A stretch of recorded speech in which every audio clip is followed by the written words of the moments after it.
Clément Viktorovitch qui, parmi les nombreux meetings du week-end, a choisi de se pencher sur celui de Marine Le Pen, qui organisait un grand rassemblement à Reims. C'était samedi, elle y a prononcé un discours très classique, Clément, du moins jusqu'aux 10 dernières minutes, durant lesquelles elle a cessé de parler de la France pour plutôt nous parler d'elle.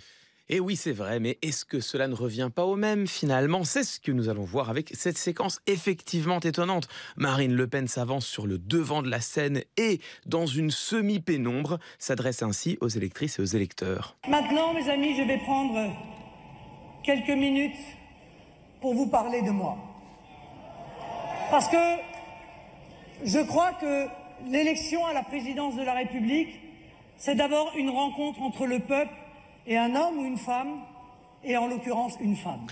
Tout dans cette séquence constitue une rupture. La musicalité du discours, on vient de l'entendre, qui se fait soudain plus sobre. La gestuelle également. Marine Le Pen parle, les bras balancent et tout à fait curieux, au milieu de la scène, en abandonnant l'appui et la protection que lui offrait son pupitre. L'effet produit, je crois, est celui d'une vulnérabilité volontaire, d'un moment de confession au sein d'un exercice, le meeting, qui est d'ordinaire consacré à la mise en scène du triomphe. Vulnérabilité volontaire et assumée, est-ce qu'on la retrouve aussi dans le contenu du discours? Oui, parfaitement. Marine Le Pen choisit d'évoquer des moments spécifiques de sa biographie qui témoignent des sacrifices qu'elle a consentis et révèlent ses fragilités. C'est ainsi qu'elle nous parle du divorce de ses parents, de ses années comme mère célibataire ou encore de l'attentat contre l'appartement familial des Le Pen en 1976. Et puis il y a eu cet attentat. J'avais 8 ans. Le silence d'abord. Le silence de l'explosion qui rend sourd, puis la fumée, les voix qui appellent, et puis la question, qui est mort? Qui est vivant?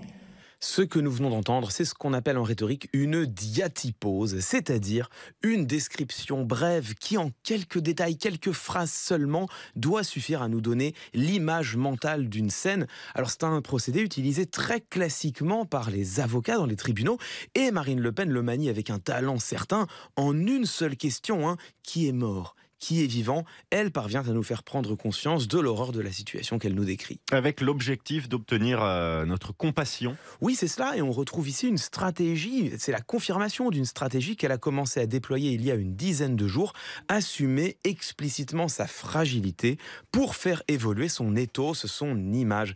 Mais ce qui est nouveau, c'est que ce travail sur l'image va de pair désormais avec un authentique discours politique. Très vite, j'ai connu la violence politique quand j'étais petite fille à l'école. On m'a fait payer l'engagement de mon père. Des persécutions que l'esprit d'une enfant insouciante ne peut pas vraiment comprendre. Des persécutions qui me font honnir aujourd'hui toute idée de discrimination. J'en mesure l'injustice. J'en connais la souffrance. Vous entendez que le champ lexical est volontairement très dur. Persécution, violence politique, on retrouve cette volonté d'attirer la compassion. Mais Marine Le Pen va au-delà. À partir de l'histoire qu'elle nous rapporte, elle articule une montée vers un enseignement plus large, en l'occurrence le rejet de toute discrimination.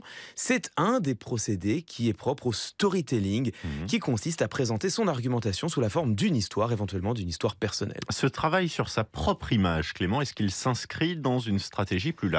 Eh bien oui, il n'y a plus de doute désormais, c'est bien une stratégie dirigée contre son principal concurrent, Éric Zemmour, qui s'exprimait le même jour. Celui-ci revendique la force, Marine Le Pen assume ses failles. Il cherche l'admiration par un étalage de citations, elle recherche désormais la compassion. Il raisonne à partir de généralisations, elle s'engage contre toute discrimination. Nous avons la confirmation de ce que nous suspections. Marine Le Pen s'appuie sur la radicalité affichée par Éric Zemmour pour achever le processus de dédiabolisation en renvoyant d'elle-même, par contraste, une image moins ferme peut-être, mais plus rassurante. Cela dit, ne perdons pas de vue l'essentiel. Si Marine Le Pen insiste autant sur son image pour marquer avec Éric Zemmour une divergence irréductible, c'est que leur proposition politique, elle, reste largement compatible. Clément Viktorovitch, c'était entre les lignes.